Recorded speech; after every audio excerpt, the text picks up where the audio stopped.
మీ business ఏదైనా మీ ఊర్లో promotion చేయాలంటే అది సుమన్ టీవీతోనే సాధ్యం. ఇప్పుడే సంప్రదించండి.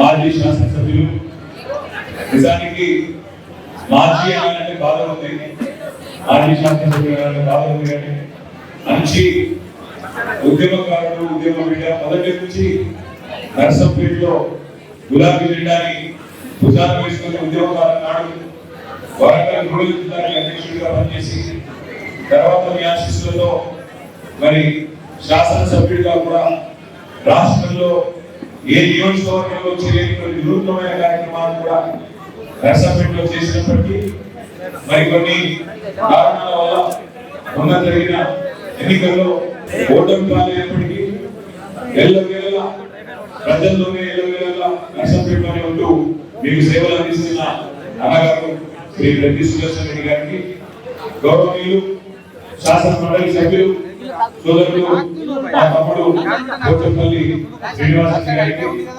గౌరవనీయులు పెద్దలు ఈ నియోజకవర్గానికి సమన్వయకర్తగా చేసిన రవీంద్రరావు గారికి, అదేవిధంగా టీసీఎస్ అధ్యక్షులు సోదరులు మన నాయక్ గారికి, అదేవిధంగా సోదరి రెడ్డి స్వప్న గారు, తమ్ముడు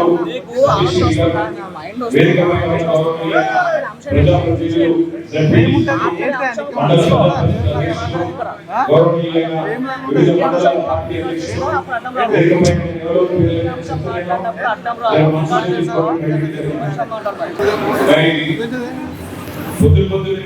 అంటే నేను నమ్మలేదు. కానీ బ్రహ్మాండంగా కేవలం గ్రాడ్యుయేట్ కుటుంబంతో మాత్రమే పరిపూర్ణమైన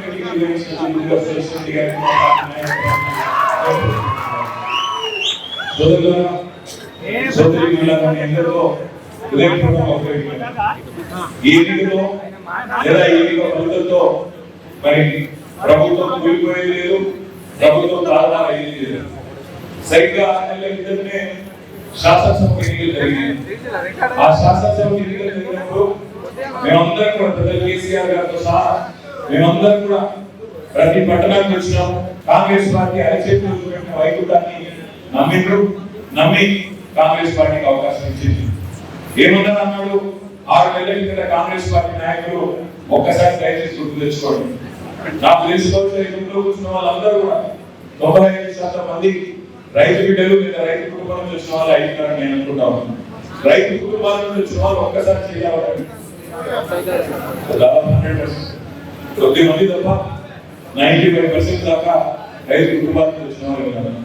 మరి రైతు కుటుంబాల నుంచి వచ్చిన బిడ్డలుగా, చదువుకున్న విద్యావంతులుగా నేను మిమ్మల్ని ఆలోచించమని కోరుతా ఉన్నాను. 6 నెలల కిందట తెలంగాణలో వ్యవసాయ పరిస్థితి ఏంటి, ఈ రోజు ఏంటి ఆలోచించండి. 6 నెలల కింద మీరు విన్న అందమైన నినాదాలు ఇవాళ ఎక్కడ పోయినాయి ఆలోచించండి. ఏమన్నా అన్నాడు గౌరవనీయులు రేవంత్ రెడ్డి గారు, ఆ రోజు రేవంత్ అన్న మాట, నాకు ఓటు వేయండి, కేసీఆర్ గారు ₹1,00,000 రుణమాఫీ చేసినాడు, నాకు మీరు అవకాశం ఇస్తే నేను ముఖ్యమంత్రిగా బాధ్యత తీసుకున్న మొదటి రోజే మొదటి సంతకమే 2 లక్షల రుణమాఫీ మీద పెడతా. కేసీఆర్ గారి ద్వారా ₹1,00,000 రుణమాఫీ తీసుకున్న వాళ్ళు కూడా అర్జెంట్ గా బ్యాంకు పోండి, కొత్తగా ₹2,00,000 లోన్ తెచ్చుకోండి. నేను రాగానే డిసెంబర్ 9 నాడు మొదటి సంతకం నేను పెడతా అన్న మాట గుర్తుందా? ఒక్కసారి గుర్తు తెచ్చుకోండి. కేవలం రుణమాఫీ ఒకటే కాదు, చాలా విషయాలు చెప్పినారు. నేను మిమ్మల్ని అడుగుతా ఉన్నా, రైతు బిడ్డలుగా ఆలోచించుకొని కొడతా ఉన్నాను. డిసెంబర్ 9 నాడు రుణమాఫీ అన్నారు. డిసెంబర్ 9 పోయింది, జనవరి 9 పోయింది, ఫిబ్రవరి 9 పోయింది, మార్చి 9 పోయింది, ఏప్రిల్ 9 పోయింది, మే 9 కూడా పోయింది. ఇంకో 4 రోజులు అయితే జూన్ 9 వస్తుంది. 6 నెలలు గడిచిపోతుంది. మొదటి రోజే సంతకం పెడతా అని చెప్పి మోసం చేసిన రేవంత్ రెడ్డి గారు కాంగ్రెస్ పార్టీ మీద ఏం చేయాలని తీసుకోవాలి, దయచేసి ఆలోచించాలి. అదేవిధంగా ఇంకొక 10,000 రూపాయలు ఇస్తున్నాడు రైతు బంధు, మా ప్రభుత్వం వస్తే 10,000 కాదు 15,000 ఇస్తాం, రైతు బంధు కాదు రైతు భరోసా. కేసీఆర్ గారు భూ యజమానులకే ఇస్తున్నాడు, భూస్వాములకే ఇస్తున్నాడు. మా ప్రభుత్వం వస్తే కౌలు రైతులకు కూడా రైతు భరోసా ఇస్తా 15,000 ఇస్తా అన్నాడు. కేసీఆర్ గారు భూములను పట్టించుకుంటున్నాడు. మా ప్రభుత్వం వస్తే రైతు కూలీలను కూడా పట్టించుకుంటాం. నెలకు 1,000 రూపాయలు, సంవత్సరానికి 12,000 రూపాయలు మరి రైతు కూలీలకు ఇస్తారు. రుణమాఫీ జరిగిందా? జరిగిందా? జరగలేదా? నర్సంపేట స్పెషల్ జరిగిందా? జరిగిందా? జరగలేదా? జరిగిందే చెప్పండి. జరగలేదు. జరిగిందా లేదా? జరగలేదు. పోనీ కౌలు రైతులకు రైతు భరోసా వచ్చిందా? 10,000 పోయి 15,000 వచ్చిందా? వ్యవసాయ రైతు కూలీలకు 12,000 వచ్చిందా? ఇవన్నీ 100 రోజుల్లో చేస్తారన్న మాట నెరవేరుదా? నెరవేరలేదు. ఒక్కసారి ఎవరి చేతిలో మోసపోతే, మొదటిసారి మోసపోతే మోసం చేసిన తప్పైంది. మొదటిసారి మోసం జరిగితే మోసం చేసిన వాడు తప్పు. కానీ రెండవసారి కూడా మళ్ళీ వాడి చేతిలోనే మోసపోతే ఈసారి మాత్రం తప్పు. మోసగించబడ్డ వాడిదైతుంది, మనదైతుంది. ఆలోచించండి. అసెంబ్లీ ఎన్నికలకు ముందేమో ఆ చేతిలో వైకుంటాం, మంచి బ్రహ్మాండమైన ఇష్టమంటారు, రంగుల సినిమాలు పెట్టి ఇది చేస్తాం, అది చేస్తాం, పొడి చేస్తాం. ఇలా పరిస్థితి ఏంటి తెలంగాణలో? కేసీఆర్ ఉన్నప్పుడు కరెంట్ ఎట్లుంటే ఇలా ఎండకాలం ఎట్లుందో ఒక్కసారి కుదిరించి చేసుకుని ఆలోచించుకుని కోరుతా ఉన్నాను. కేసీఆర్ ఉన్నప్పుడే కరెంట్ బాగుండే ఒక్కసారి చేయాలి. నా కోసం కావాలి కానీ మోహాటం కావాలి. నిజంగా కూడా మీకు సిన్సియర్ కనిపిస్తలే కాబట్టి నా విజ్ఞప్తి ఏమంటే మీ కళ్ళ ముందే మార్పు అన్న కష్టపెట్టి మార్పు తెలుసుకున్నారు. మరి మార్పు బాగుందా?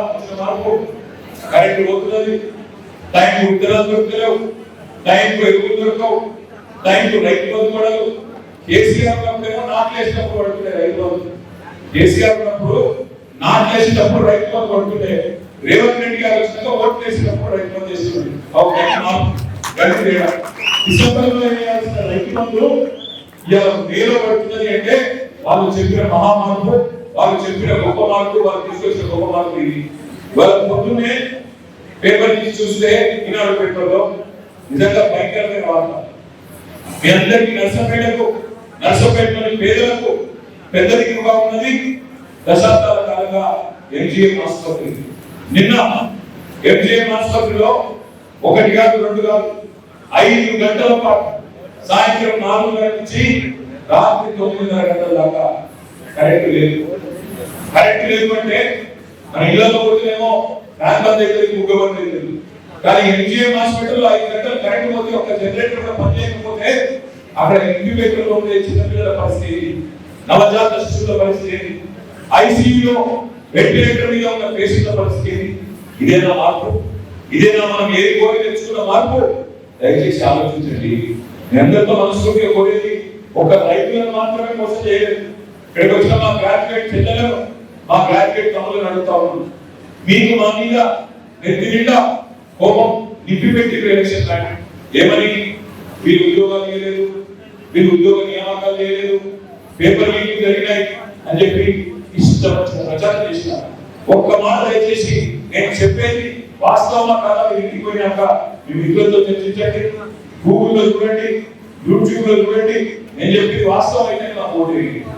నేను మీకు ఏం చెప్తా ఉన్నానంటే గత 10 ఏళ్లలో 2014 నుంచి 2024 వరకు భారతదేశంలో నిజానికి అత్యధికంగా ప్రభుత్వ ఉద్యోగాల నియామకాలు చేసింది కేసీఆర్ గారి ప్రభుత్వం. 1 కాదు 2 కాదు 2 లక్షల ఉద్యోగాలు భర్తీ చేసింది కేసీఆర్ గారి ప్రభుత్వం. కానీ ప్రచారం జరిగింది 2 ఉద్యోగాలు మిగిలేదు, 3 ఉద్యోగాలు మిగిలేదు. ఆయన ఇంట్లో మాత్రం 4 ఉద్యోగాలు ఇస్తున్నాడు.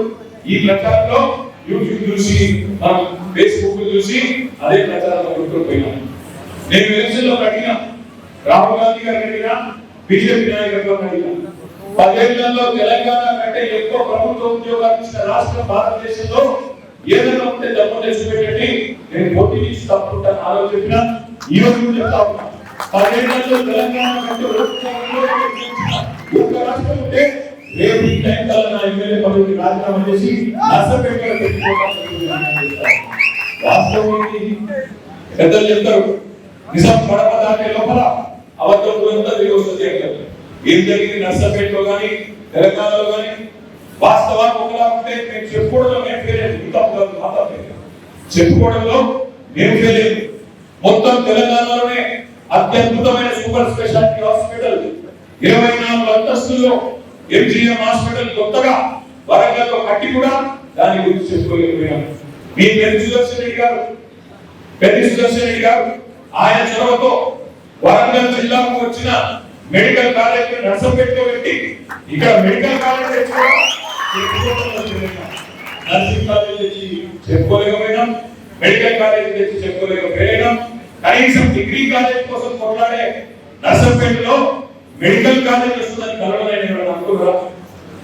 కలలు అనుకోని చేసిగా ఓడిపోవడం అంటే మరి దగ్గర దౌర్భాగ్యం కేవలం చెప్పుకోలేకపోవడం, మిమ్మల్ని కన్విన్స్ చేసుకోలేకపోయినాం, చెప్పుకోలేకపోయినాం. ప్రభుత్వ ఉద్యోగులు భారతదేశంలోనే కేంద్ర ప్రభుత్వం కంటే ఎక్కువ జీతాలు తీసుకునే ఉద్యోగాలు ఎక్కడున్నారో తెలుసా? ఉద్యోగులు ఎక్కడున్నారో తెలుసా? మన తెలంగాణ కేసీఆర్ వచ్చిన తర్వాత 73% జీతాలు పెంచిండు ప్రభుత్వ ఉద్యోగులు. కానీ కేంద్ర ప్రభుత్వ ఉద్యోగుల కంటే ఎక్కువ జీతాలు పొందుతున్న రాష్ట్ర ప్రభుత్వ ఉద్యోగులు కూడా మాకు దూరమయ్యారు. ఎందుకో తెలుసా? 73% ఎక్కడ పోయింది. కానీ మొదటి తారీఖు జీతాలు పడలేదంటే మీకు వార్తాయి. కరోనా తర్వాత రైతు బంధు ఆగొద్దు, ఆసరా పెన్షన్ ఆగొద్దు, కళ్యాణ లక్ష్మి ఆగొద్దు, పేదవాళ్ళ కార్యక్రమాలు ఆగొద్దు అని చెప్పి కేసీఆర్ గారు అవసరమైతే ఎమ్మెల్యేలు, మంత్రులు, ఎంపీలు, ప్రభుత్వ ఉద్యోగులు 4 రోజులు ఆలస్యం ఏమైతుందా అని కొన్ని రోజులు కరోనా తర్వాత ఆపితే దాన్ని పట్టుకొని యూట్యూబ్ లో కొండంతలు చేసి సిల్వర్ పల్వలు చేసి అది ప్రభుత్వ ఉద్యోగులు జీతాలు వీళ్ళు అని చెప్పి బదనాం చేసి వాళ్ళు మాకు దూరమైంది. ఒకవైపు ఉద్యోగాల నుంచి మీకు అది చెప్పుకోలేక మీకు దూరమైన చిన్న విషయాల్లోనే గ్యాప్ వచ్చింది. ఆ గ్యాప్ వల్లనే 1.8% తేడాతో మన ఓటమి పాలైన 10,000 నేను మిమ్మల్ని అడిగారు ఆలోచించుకోలేదు. ఈ ప్రభుత్వం అలాగే కానీ హామీలు 1-2 కాదు, 6 గ్యారెంటీలు అన్నారు. 13 హామీలు 6 గ్యారెంటీలో అవన్నీ 100 రోజుల్లో అమలు చేస్తాను. ఎన్నెన్నో మాటలు చెప్పారు. ఒక్కసారి గుర్తు తెచ్చుకోండి. నాకు ఏదైనా ఆశ్చర్యం అనిపిస్తుంది అప్పుడప్పుడు ఈ ముఖ్యమంత్రి గారి మాట వింటుంటే, ఈ ప్రభుత్వంలో ఉండే పెద్దల మాట వింటే నిజంగా ఆశ్చర్యం అనిపిస్తుంది. ముఖ్యమంత్రి గారు మొన్న పార్లమెంట్ ఎన్నికల ప్రచారంలో చెప్తున్నాడు 6 గ్యారెంటీలకు గాను 5 గ్యారెంటీలు అమలు చేసేసిన అయిపోయింది అంటున్నాడు. ఒక్కసారి మీరు చెప్పాలట, ఒక్క గ్యారెంటీ అమలైనా పూర్తిగా ఒకటే అమలైంది. ఏదది చెప్పగలరు. అలా ఆడవాళ్ళేమో తనుకుంటారు, మగవాళ్ళేమో తిరుగుతారు. సీట్ల కోసం మీరేమో తనుకుంటారు, మగవాళ్ళేమో టికెట్ కొని మాకు సీట్ల వాళ్ళు తిరుగుతారు. వాస్తవంగా మనం మీరే చెప్పాలి. అది తప్ప ఇంకొకటి అమలైందా? నెలకు 2,500 వస్తాయన్నారు. వస్తున్నాయా? నిజంగా మీరు అవసరం చెప్తున్నారు. వస్తున్నాయి, పక్కా వస్తున్నాయి. రాహుల్ గాంధీ చెప్తున్నాడు మన నిర్మల్కి వచ్చిండు 2,500 చాలా పడతనే ఉన్నాయి అంటున్నారు. నర్సంపేటలో తెలుసుదని డాక్టర్ మనకు తెలియదు కానీ పడుతున్నాయట. ప్రియాంక గాంధీ చెప్తున్నారు ఉత్తరప్రదేశ్ లో పడతనే ఉన్నాయి. తెలంగాణలో చాలా అయిపోయింది. మహాలక్ష్మి 2,500 మా ఆడపిల్లల ఖాతాలో వేస్తేనే ఉన్నాం దేశమని చెప్పి అక్కడ పరిచయం. 6 గ్యారెంటీలో 5 అమలైపోయినాయి. ముఖ్యమంత్రి గారి పొప్పుడు వారికి అలవాట్లేవా మనకు? మరి ఈ పరిస్థితుల్లో నేను మిమ్మల్ని అడుగుతాను. ఇక్కడ మీరందరూ కూడా దాదాపుగా ఏదో ఒక ప్రభుత్వ ఉద్యోగం రావాలి, ప్రవేశ పరీక్షలు రాయాలి, జాబ్ క్యాలెండర్ రావాలి, రిక్రూట్మెంట్ జరగాలని కోరుకుంటూనే 90-96% మీరు ఉన్నారు. నేను మిమ్మల్ని అడుగుతాను, ఒక ప్రభుత్వ ఉద్యోగం ఇవ్వాలి అంటే నోటిఫికేషన్ ఇవ్వాలి, రిటర్న్ టెస్ట్ పెట్టాలి, అవసరమైన ఇంటర్వ్యూ పెట్టాలి. ఆ ఇంటర్వ్యూలో పాస్ అయితే అప్పుడు అపాయింట్మెంట్ లెటర్ ఇస్తారు. మరి రేవంత్ రెడ్డి గారి ప్రభుత్వం వచ్చినాక ఎన్ని నోటిఫికేషన్ ఇచ్చిండు? గాడి గురించి జాబ్ క్యాలెండర్ అన్నాడు, సంవత్సరానికి 2 లక్షల ఉద్యోగాలు అన్నాడు. ఇప్పటి వరకు ఒక్క నోటిఫికేషన్ ఇయ్యలేదు. కానీ నోటిఫికేషన్ ఇవ్వలేదు. కానీ రేవంత్ రెడ్డి చెప్తున్నాడు 30,000 ఉద్యోగాలు ఇచ్చేసిన అని చెప్తున్నాడు. ఇది ఎట్లా సాధ్యమైంది? పెళ్లి చేసుకోలేదు, సంసారం చేయలేదు, కానీ పిల్లలు మాత్రం పుట్టినాడు. నోటిఫికేషన్ ఇవ్వలేదు, రాత పరీక్ష పెట్టలేదు, కానీ 30,000 ఉద్యోగాలు ఇచ్చినారు రేవంత్ రెడ్డి చెప్తున్నాడు. మరి గ్రాడ్యుయేట్ ఓటర్లుగా మనం నమ్ముదామా? నమ్మి మళ్ళీ తిరిగి మోసపోయి వాళ్ళకి ఓటేద్దామా? ఆలోచించండి.